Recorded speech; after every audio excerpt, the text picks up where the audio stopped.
बहुत समय पहले पहाड़ों और हरे भरे जंगलों के बीच एक छोटा सा सुंदर गांव था, सूरजपुर। सूरजपुर गांव इतना प्यारा था कि जो भी वहां आता वहीं बस जाने का मन करता। चारों तरफ हरे खेत, रंग बिरंगे फूल, छोटी सी नदी और मिट्टी के सुंदर घर। सुबह होते ही गांव में अलग अलग आवाजें गूंजने लगती।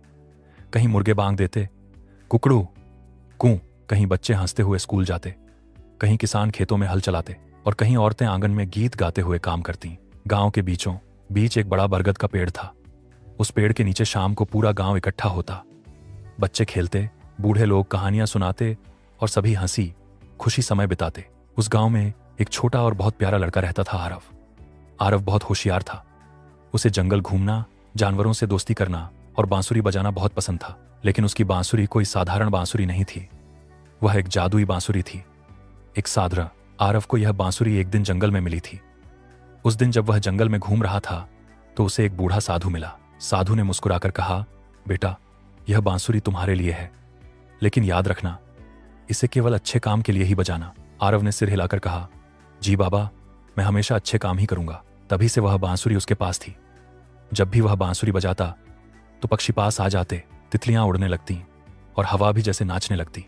गांव के बच्चे उसे प्यार से बुलाते थे, आरव बांसुरी वाला। सब कुछ बहुत अच्छा चल रहा था, लेकिन एक दिन अचानक कुछ ऐसा हुआ जिससे पूरे गांव में डर फैल गया। एक सुबह गांव की चाची कमला अपने रसोई घर में गईं। उन्होंने जैसे ही अनाज का डिब्बा खोला, अरे राम, वह जोर से चिल्लाईं। डिब्बा पूरा खाली था।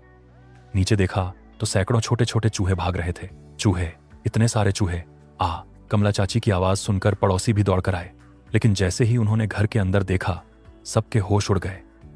हर जगह चूहे ही चूहे, रसोई में, अनाज में, बिस्तर के नीचे, अलमारी के पीछे, हर जगह। और सिर्फ एक घर में नहीं, पूरे गांव में यही हाल था। असल में यह कोई साधारण चूहे नहीं थे। उनका एक बहुत चालाक नेता था, मोटू मूंछराज। मूंछराज एक मोटा, ताजा, चालाक और बहुत शरारती चूहा था। उसकी बड़ी बड़ी मूंछें थीं और वह हमेशा शैतानी हंसी हंसता था। ही। मूंछराज ने अपने चूहों से कहा, दोस्तों, यह गांव हमारा नया घर है, यहां बहुत सारा खाना है, चलो दावत उड़ाते हैं। सैकड़ों चूहे खुशी से चिल्लाए, हाँ, दावत दावत। और फिर शुरू हुआ चूहों का आतंक।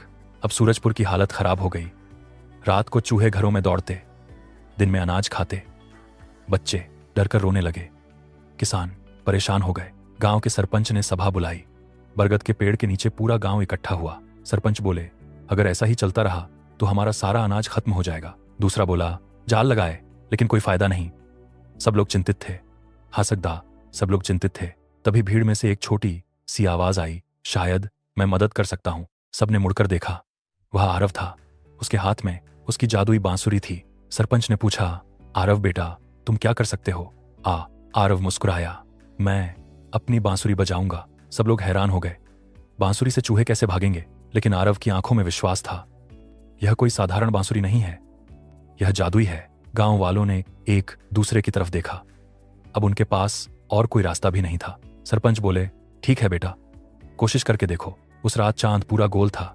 गांव के बीचों बीच आरव खड़ा हुआ। उसने धीरे धीरे अपनी बांसुरी उठाई। गांव वाले सांस रोककर खड़े थे। आरव ने आंखें बंद की और बांसुरी बजाना शुरू किया। फूंड फूंड फूंड फूंड फूंड। जैसे ही धुन हवा में फैली, कुछ अजीब हुआ। धरती जैसे हल्की सी कांपने लगी। फिर अचानक एक घर से चूहा बाहर आया, फिर दूसरे घर से, फिर तीसरे घर से, और फिर सैकड़ों चूहे। सब चूहे जैसे किसी जादू में बंध गए थे। वे धीरे धीरे आरव की तरफ चलने लगे। मूंछराज ने भी यह सुना। वह अपने बिल से बाहर आया। यह कैसी आवाज है? वह भी उस जादुई धुन से बच नहीं पाया और धीरे धीरे वह भी बाकी चूहों के साथ चलने लगा। गांव वाले हैरानी से देख रहे थे। सैकड़ों चूहे आरव की बांसुरी के पीछे पीछे चल रहे थे, जैसे कोई परेड हो रही हो। किसान रामलाल के घर में भी चूहों ने गेहूं कुतर दिया। दूध वाले गोपाल के घर में भी चूहों ने मटके गिरा दिए। स्कूल में भी बच्चे डरकर चिल्ला रहे थे, चूहा चूहा चूहा। पूरा गांव परेशान हो गया।